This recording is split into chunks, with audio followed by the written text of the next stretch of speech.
এক ব্যক্তিকে জাহান্নামের আগুনে দগ্ধ হওয়ার পর কয়লার মতো অবস্থায় বের করে আনা হবে এবং জাহান্নামের দরজায় রাখা হবে।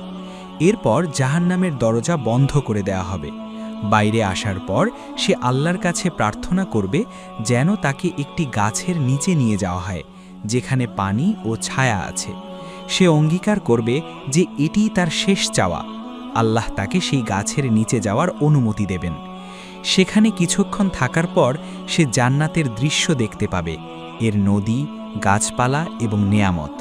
জান্নাতের সৌন্দর্য দেখে সে অনুরোধ করবে তাকে যেন অন্তত জান্নাতের দরজার কাছে রাখা হয়।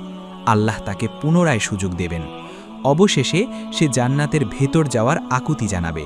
তার বারবার চাওয়ার ধরন দেখে মহান আল্লাহ হেসে দেবেন এবং তাকে জান্নাতে প্রবেশ করার অনুমতি দেবেন।